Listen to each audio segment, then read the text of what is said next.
बिस्मिल्लाहिर्रहमानिर्रहीम। अस्सलामुअलैकुम viewers and my students. हमारा आज का टॉपिक है पेट्रोलियम। सबसे पहले हम पेट्रोलियम की डेफिनेशन करेंगे। Mineral oil in its refined form is called petroleum. Mineral oil यानी मादनी तेल, जब इसको ऑयल रिफाइनरी के अंदर रिफाइंड कर दिया जाता है तो फिर जो इसकी न्यू फॉर्म निकलती है, जो एक नई शक्ल जो इख्तियार करता है, वो पेट्रोलियम या क्रूड पेट्रोलियम कहलाता है। अब हम पढ़ेंगे कि ये रॉक्स के अंदर, ये अर्थ क्रस्ट के अंदर फॉर्म कैसे हो जाता है, ये बन कैसे जाता है। तो उसके लिए हम ये देखें, formation of petroleum. Petroleum is formed by a slow chemical and biochemical decomposition of remains of dead organic matter found between the sedimentary rocks। जो पेट्रोलियम है वो रॉक्स के बिटवीन कैसे बनता है। जो डेड ऑर्गेनिक मैटर होता है, यानी लिविंग ऑर्गेनिजम्स होते हैं, एनिमल्स होते हैं, जो रॉक्स के दरमियान, चट्टानों के दरमियान दब जाते हैं, तो उन पर केमिकल रिएक्शन भी होता है, हाई टेम्परेचर भी होता है, बायोकेमिकल डीकम्पोजिशन यानी उसको बैक्टीरिया वगैरह डिस्ट्रॉय करते हैं, डीकम्पोज करते हैं। जो डेड ऑर्गेनिक मैटर होता है, यानी जब एनिमल्स या इंसेक्ट्स या पाइसिस वगैरह जो हैं, जो सी एनिमल्स वगैरह हैं, ये जब डेड होते हैं, डेड होने के बाद इन पर बायोकेमिकल डीकम्पोजिशन होती है। और ये कोई एक दिन, 10 दिन या महीने की बात नहीं है, ये मिलियंस ऑफ ईयर्स लग जाते हैं इसको डेड ऑर्गेनिक मैटर को पेट्रोलियम में कन्वर्ट होने के लिए। तो इसकी फॉर्मेशन भी 2 मार्क्स में आ सकती है। Formation of petroleum. Petroleum is formed by slow chemical and biochemical decomposition of remains of dead organic matter found between sedimentary rocks। उसके बाद हम देखेंगे कि क्रूड ऑयल किसे कहते हैं। Crude oil when petroleum extracted from rocks, जब petroleum को, जो मादनी तेल होता है, जो मिनरल ऑयल होता है, वो क्रूड ऑयल होता है, जब इसको रॉक में से निकाला जाता है तो इसका कलर देखें, ये डायग्राम में ये अच्छी तरह इस यहाँ पर पिक्चर के अंदर देखिए, तो इसका कलर जो है वो ब्लैकिश होगा, ब्लैक होगा। तो ये जो है ये क्रूड ऑयल है। यहाँ और जिन कंट्रीज में या जिस फील्ड में ऑयल बहुत ज़्यादा है, सम टाइम जो है थोड़ा सा हम खड्डा खोदेंगे तो उससे जो है वो ये पेट्रोलियम निकलना शुरू हो जाता है, क्योंकि वो वहाँ पर वो पेट्रोलियम रिच लैंड होती है, वहाँ पेट्रोलियम बहुत ज़्यादा होता है। तो ये देखें ज़रा, ये छोटा सा खड्डा जो है वो खोदा है, छोटा सा पिट जो है वो डिग किया है, तो इसमें से देखें पेट्रोलियम निकल आया है। तो ये पिक्चर जो है मैंने आपको पेट्रोलियम का कलर दिखाने के लिए यहाँ पर ऐड की है, तो इसको अच्छी तरह देख लें। नीचे देखें ज़रा, ये पेट्रोलियम के लिए ड्रिलिंग हो रही है। ड्रिलिंग यानी बोर हो रहा है। जो पेट्रोलियम वेल होता है वो बड़े बड़े कुएं नहीं होते, वो छोटे छोटे सुराख होते हैं। तो यहाँ ये देखें पेट्रोलियम वेल की ड्रिलिंग हो रही है, या पेट्रोलियम की तलाश के लिए जब ड्रिलिंग की जाती है तो भी यही वाली जो आपके सामने मशीन नज़र आ रही है, ये पेट्रोलियम को ढूंढने के लिए या पेट्रोलियम को निकालने के लिए, वेल बनाने के लिए या होल करने के लिए ये वाली मशीन जो है वो इस्तेमाल की जाती है। अच्छा, पेट्रोलियम निकाल लिया, रिफाइंड कर लिया, अब आगे उसको क्या करना है कि वो अब डिफरेंट यूजफुल प्रोडक्ट में कन्वर्ट हो जाए। तो जब पेट्रोलियम को हम यूजफुल बनाते हैं, यूजफुल प्रोडक्ट के अंदर कन्वर्ट करते हैं, तो फिर उसकी फ्रैक्शनल डिस्टिलेशन करना पड़ती है। फ्रैक्शनल डिस्टिलेशन क्या है? क्रूड पेट्रोलियम जो होता है उसको 400 सेल्सियस पे हम हीट करते हैं ताकि वो वेपर फॉर्म में कन्वर्ट हो सके। नीचे हम डायग्राम की तरफ आते हैं। ये देखें, ये फर्नेस है, ये हमारे पास फर्नेस है। इस फर्नेस में हम देखो लिक्विड क्रूड ऑयल जो है यहां पर डाल रहे हैं, और ये फर्नेस के अंदर पाइपिंग है। पेट्रोलियम जो है इन पाइप्स के अंदर ही रहेगा। ये जो कॉइरल पाइप्स है, कॉइल्ड फॉर्म में है, तो इनके अंदर ही रहेगा, लेकिन बाहर से इसको हीट किया जाएगा इन पाइप्स को, तो इसको वेपर्स फॉर्म में कन्वर्ट कर दिया जाएगा। 400 सेल्सियस टेम्परेचर रखा जाएगा इसका। देखिए नीचे लिखा, oil is vaporised before it enter the fractional column. ये इसको फ्रैक्शनल कॉलम भी कहते हैं, ये जो नजर आ रहा है आपको, या फ्रैक्शनल टावर भी कहते हैं। ठीक है जी। तो अब ये देखें जरा, ये 400 सेल्सियस पे वेपर बन के जो है इस फ्रैक्शनल कॉलम के अंदर, या डिस्टिलेशन टावर भी कह सकते हैं इसे, डिस्टिलेशन टावर के अंदर 400 सेल्सियस पे वेपर जो हैं वो इंटर हो चुके हैं। अब चूंकि वेपर गैस फॉर्म में है, ये ऊपर की तरफ चलते हैं, तो यहां देखें, यहां वेपर्स की कंसंट्रेशन ज्यादा होगी, ज्यादा कंसंट्रेशन से ये लो कंसंट्रेशन की तरफ, ऊपर की तरफ जाएंगे। तो फ्रैक्शनल कॉलम के अंदर या फ्रैक्शनल टावर के अंदर देखें, यहां कंपार्टमेंट बने हुए हैं। एक ये वाला कंपार्टमेंट है, यहां इस वाले कंपार्टमेंट का जो टेम्परेचर है 370 सेल्सियस मेंटेन कर दिया गया है, और ऊपर वाले कंपार्टमेंट का टेम्परेचर देखें 300 सेल्सियस जो है वो मेंटेन कर दिया गया है। उससे ऊपर वाले कंपार्टमेंट का टेम्परेचर देखें 200 सेल्सियस जो है वो मेंटेन कर दिया गया है। उससे ऊपर वाले कंपार्टमेंट का टेम्परेचर देखें 150 डिग्री सेल्सियस मेंटेन कर दिया गया है। और उससे ऊपर देखें, ये जो गैस पाइप है जो फ्रैक्शनल टावर से आउट हो रहा है, इसके अंदर टेम्परेचर जो है वो 20 सेल्सियस होता है। तो देखिए 400 सेल्सियस पे यहाँ वेपर्स इंटर होते हैं, और जब वो इस कंपार्टमेंट के अंदर आते हैं तो यहाँ का टेम्परेचर जो है 370 सेल्सियस है, जो कि फ्यूल ऑयल का बॉइलिंग पॉइंट होता है। तो जब बॉइलिंग पॉइंट से थोड़ा सा भी लो टेम्परेचर करेंगे तो उस पर जो वेपर है वो दोबारा कंडेंस हो जाएंगे, जिसका ये बॉइलिंग पॉइंट है उसके, यानी जिसका बॉइलिंग पॉइंट इससे ज़्यादा होगा वो 370 सेल्सियस पे आके यहाँ पर कंडेंस हो जाएगा, दोबारा लिक्विड फॉर्म में कन्वर्ट हो जाएगा। तो ये वापस नहीं नीचे जा सकेगा लिक्विड बन के, बल्कि देखें ऊपर से इस तरह की अरेंजमेंट की गई है, ऊपर से इस तरह के वेल्व लगाए गए हैं जो बैक कंट्रोल करते हैं, यानी बैक नहीं जाने देते। तो फिर यहाँ पाइप से देखें फ्यूल ऑयल जो है या बाहर इसके रिजर्वायर होंगे वहां चला जाएगा।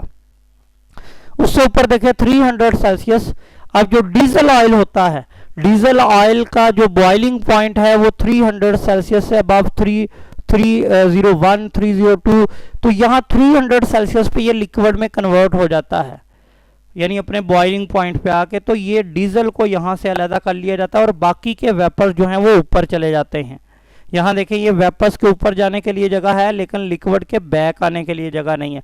200 सेल्सियस पे केरोसिन, जिसे हम मट्टी का तेल कहते हैं, तो वो जो है यहाँ पर कंडेंस होकर लिक्विड फॉर्म में कन्वर्ट हो जाएगा और दोबारा यहाँ से निकाल लिया जाएगा। इसी तरह यहाँ पर ये देखें 150 सेल्सियस पे नेफ्था, और नेफ्था जो है ये लिक्विफाई हो जाएगा, यहाँ से निकल। इससे ऊपर जो 100 सेल्सियस है, या 100 सेल्सियस कम यहाँ कंपार्टमेंट पूरा दिखाया नहीं गया, ये 50 सेल्सियस वाला कंपार्टमेंट भी होता है, 60 सेल्सियस वाला कंपार्टमेंट भी होता है। तो गैसोलीन का चूंकि बॉइलिंग पॉइंट जो है वो बहुत कम होता है, वाटर से भी कम होता है, तो यहाँ 50 सेल्सियस का कंपार्टमेंट अगर होगा तो 50 सेल्सियस पे ये गैसोलीन में लिक्विफाई हो जाएगा और यहाँ से उसको आउट कर लिया जाएगा। और बाकी एंड पे जो 20 सेल्सियस रूम टेम्परेचर पे भी जो वेपर्स रहे, उन गैसेस को यहाँ से निकाल दिया जाएगा।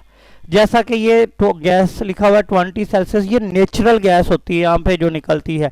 इसमें methane, ethane, propane, butane, mostly 4 ये गैसेस होती हैं जो मिक्स होके नेचुरल गैस बनाती हैं।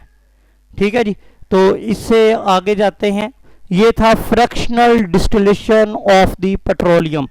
पेट्रोलियम को फ्रैक्शनल डिस्टिलेशन कैसे की जाती है। उसके बाद ये देखें पेट्रोलियम के अंदर कौन कौन सी फ्रैक्शंस है। रिफाइनरी गैस जो अभी अभी हमने सबसे ऊपर पढ़ी, ये यहाँ 20 सेल्सियस से वो फ्रैक्शनल कॉलम या टावर से बाहर निकलती है। इसमें देखें methane, ethane, propane, butane, 4 gases होती हैं। इसका यूज़ हमने लास्ट लेक्चर में भी पढ़ा था, होम हीटिंग एंड कुकिंग, ठीक है, एंड कैंपिंग फ्यूल। ठीक हो गया बेटा। इसकी विस्कोसिटी जो है वो इजीली फ्लो, यानी विस्कोसिटी इसकी कम होती है क्योंकि ये गैस फॉर्म में है, या अगर किसी तरह ये लिक्विड भी हो जाए सर्दियों में तो ये रनी लिक्विड, ये तेज़ी से बहने वाला लिक्विड है क्योंकि इसकी विस्कोसिटी जो है वो बहुत ज़्यादा लो है। और आप जानते हैं कि ये चूल्हों में हम डेली इसको जलाते हैं, इंडस्ट्री के अंदर ये जलता है फ्यूल के तौर पे, इससे पावर जनरेशन होती है। तो ये इग्नीट एंड बर्न इजीली, इसको इग्नीट करना पड़ता है, यानी इसको भी माचिस की डिबिया से या गन से इग्नीट करना पड़ता है, एक्टिवेशन एनर्जी देना पड़ती है। लेकिन जब ये जलने लग जाता है तो बहुत ज़्यादा हाई इसका फ्लेम होता है। इसी तरह देखें गैसोलीन है, गैसोलीन का बॉइलिंग पॉइंट जो है वो 40 से 110 सेल्सियस के दरमियान हो सकता है, इनके इसमें मौजूद जो कंपाउंड होते हैं उनकी वजह से। मतलब इसमें जो कंपाउंड है वो पेंटेन से ऑक्टेन तक पाए जाते हैं, यानी 5 कार्बन से 8 कार्बन तक। तो ऑक्टेन लिखा हुआ है लेकिन pentane, hexane, heptane, octane, octane इसमें सबसे ज़्यादा होगा। जितना ऑक्टेन ज़्यादा होगा उतना गैसोलीन अच्छी क्वालिटी का होगा। और ये जो गैसोलीन लिखा हुआ है कार फ्यूल, ये हमारी मोटर बाइक्स में, यानी जो छोटे इंजन होते हैं उनमें ये यूज़ होता है गैसोलीन। छोटे इंजन जो हैं, छोटी कारें जो हैं, बड़ी कारें जो 2000 सेल्सियस है या 2000 सीसी या 1800 सीसी या 2500 सीसी, यानी जो बड़ी गाड़ियां हैं वो डीजल पे होती हैं। लेकिन जो छोटी गाड़ियां हैं 1200 सीसी, 800 सीसी, 600 सीसी, 1 to 5 यानी बाइक 100 सीसी और 70 सीसी, ये गाड़ियां जो हैं वो गैसोलीन यानी पेट्रोल पे चलती हैं। ठीक है जी। और इसका बॉइलिंग पॉइंट देखें 40 से 110 के दरमियान है। मैंने बताया था कि फ्रैक्शनल टावर के अंदर यहाँ 150 से नीचे जो है 30 सेल्सियस वाला टावर भी होता है, 40 सेल्सियस वाला टावर भी होता है, 50 सेल्सियस वाला कंपार्टमेंट भी होता है। तो सॉरी, टावर नहीं, कंपार्टमेंट कहेंगे इसको, कंपार्टमेंट होता है। तो वहाँ पर आकर ये लिक्विफाई हो जाता है। इसी तरह देखें नेफ्था, चूँकि आपकी बुक में इतनी वजाहत नहीं है इसलिए मैं तेज़ी से थोड़ा सा करूँगा। इसका बॉइलिंग पॉइंट जो है वो 110, यानी इसमें मौजूद जो कंपाउंड होते हैं वो 8 कार्बन से लेकर, यानी 8 ऑक्टेन से लेकर डेकेन, देखें ये डेकेन लिखा हुआ है। और ये प्लास्टिक इंडस्ट्री में ये यूज़ होते हैं। नेफ्था जो है ये प्लास्टिक इंडस्ट्री में यूज़ होता है, ठीक है, एज अ फ्यूल इसको यूज़ नहीं करते, ये प्लास्टिक इंडस्ट्री में नेफ्था को यूज़ किया जाता है। केरोसिन, केरोसिन का दूसरा नाम होता है पैराफिन, केरोसिन का दूसरा नाम होता है पैराफिन। इसका बॉइलिंग पॉइंट 180 सेल्सियस से 260 सेल्सियस होता है। और इसमें जो कंपाउंड्स होते हैं वो डेकन से लेकर, ठीक है, हेक्साडेकेन तक। मेजर इसमें जो होता है डूडकेन, डूडकेन का मतलब होता है, डूडकेन का मतलब होता है इसमें dodecane, do mean two, monodecane, dodecane, do mean two, और डिकेन मीन 10, यानी 12 कार्बन एटम वाला। ये जेट एयरक्राफ्ट फ्यूल के लिए इस्तेमाल होता है। उसके बाद आ गया डीजल। डीजल जो बड़ी गाड़ियाँ होती हैं, जो ट्रक्स होती हैं, जो लॉरीज होती हैं, या बड़े मजदा होते हैं, या बड़ी कारें होती हैं, उनमें डीजल इस्तेमाल किया जाता है। इसमें जो इनका जो बॉइलिंग पॉइंट होता है वो 260 से 320 है। और इसमें जो कंपाउंड्स होते हैं वो हेक्साडेकेन से लेकर 20 कार्बन एटम्स तक ये मुश्तमिल होते हैं। Fuel for the buses and, ठीक हो गया। यानी ये एक और चीज़ देखें, जैसे जैसे हम हायर मॉलिक्यूल्स की तरफ आ रहे हैं, हायर फ्रिक्शंस की तरफ आ रहे हैं, जिनका बॉइलिंग पॉइंट इंक्रीज कर रहा है, तो उसकी वेलोसिटी विस्कोसिटी भी इंक्रीज करेगी, यानी उनकी फ्लूइडिटी कम होगी, फ्लो करने की सलाहियत कम होती जाएगी, लेकिन उसका फ्लेम जो है ये डिक्रीज होता जाएगा। जिस तरह गैसेस का फ्लेम बहुत हाई था, लेकिन जैसे जैसे हम लिक्विड पेट्रोलियम की तरफ आ रहे हैं तो उनका जो फ्लेम है, उनका जो शोला है, वो कम होता जा रहा है। इसी तरह देखिए फ्यूल ऑयल है, इसका बॉइलिंग पॉइंट ये जज कीजिए, ये इंडस्ट्री हीटिंग सिस्टम के लिए यूज होता है। और उसके बाद बिटुमिन रेजिड्यू है, ये लेस देन 50 सेल्सियस पे, ये डायग्राम देखिए ज़रा, यहाँ से लेस देन 50 सेल्सियस पे यहाँ से ये निकाल लिया जाता है। और बाकी जो 400 सेल्सियस पे भी जो वेपर्स नहीं बनते, वो बिटुमिन रेजिड्यू, जब हम ये आप कहेंगे यहाँ 400 सेल्सियस है, लेकिन इसका टेम्परेचर जो है वो लेस देन 50 सेल्सियस होगा, तो फिर वो नीचे से कैसे निकालेंगे? ये एक्चुअली पहले जो है यहाँ जमा होता रहता है गैस फॉर्म में ही, ऊपर नहीं जाता। तो बाद में जब इसको ऑफ कर दिया जाता है, जब इसका हम टेम्परेचर लो करते हैं, देन ये नीचे से निकाला जाता है। ठीक है जी, तो यहाँ पर मुझे उम्मीद है कि आपको समझ आ गई होगी। अगर आप इसकी डिटेल स्टडी करना चाहते हैं तो ये मेरे पास एक वेबसाइट है, उसका लिंक जो है मैंने यहाँ पर रख दिया है। यहाँ पेट्रोलियम की आप डिटेल स्टडी कर सकते हैं, और ये डायग्राम वगैरह भी मैंने इसी वेबसाइट से ली हैं। तो यहाँ देखें, अब हम देखेंगे कि हमारे पाकिस्तान के अंदर ऑयल रिफाइनरीज कौन सी हैं। मैं विद पिक्चर जो है आपको ऑयल रिफाइनरी का तारुफ करवाऊंगा। तो उसके बाद हमारे पास टाइम जो है बहुत कम होगा कोई बात करने के लिए, तो मैं पहले एक बात कर लेता हूँ कि मेरे चैनल को जिस स्टूडेंट ने या जिसने नहीं सब्सक्राइब किया वो सब्सक्राइब कर ले, ताकि मेरी हर वीडियो जो है आप तक पहुंच सके। और बेल आइकॉन को ज़रूर प्रेस करें, क्योंकि जब भी मैं नई वीडियो जो है वो बनाऊंगा वो आप तक नोटिफिकेशन जो है वो ज़रूर आएगा। और दूसरी बात कि जो आपके साथी स्टूडेंट्स हैं उनको ये वीडियो शेयर भी कर दें, ताकि उनका भी भला हो जाए, वो भी ये वीडियो जो है वो देख लें। जो हमारे लेक्चर में शामिल नहीं हो रहे, वो घर बैठे ये वीडियो जो है वो वॉच कर सकते हैं। तो आप उनको भी शेयर कर दें, जो आपके साथी स्टूडेंट्स हैं, जो आपके साथ ज्वाइन नहीं कर सकते किसी वजह से, उनके पास नेट नहीं है या नेट कमज़ोर है या कनेक्शन नहीं होता, वो बाद में कहीं भी यूट्यूब का पैकेज वगैरह, सस्ते पैकेज होते हैं फ्री वाले आजकल, उससे वो देख सकते हैं। तो यहाँ आपकी बुक में 4 ऑयल रिफाइनरीज का जिक्र है, उन्हीं की बात करेंगे। इसके अलावा भी पाकिस्तान के अंदर रिफाइनरीज मौजूद हैं। सबसे पहले बात करेंगे अटक ऑयल रिफाइनरी। ये रावलपिंडी के पास जो है मोरगा का एक मकाम है, वहाँ पर ये ऑयल रिफाइनरी मौजूद है।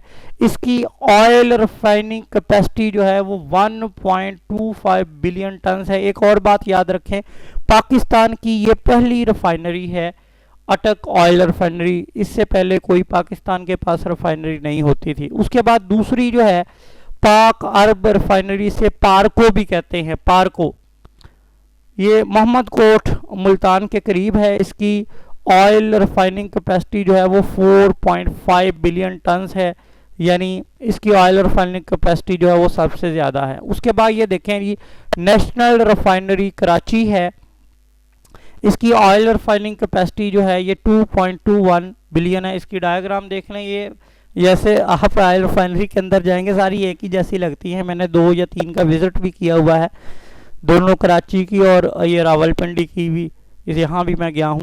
तो ये जब हम अंदर घुसते हैं ना, सा इनका चूँकि ऑपरेटस एक जैसा होता है, बस साइज़ वगैरह छोटा होता है, तो अंदर से सारी एक ही जैसी होती है। चले मैंने फिर भी व्यू दिया है, जो इनकी नेट पे पिक्चर्स पड़ी हुई थी वो मैंने लगा दी हैं।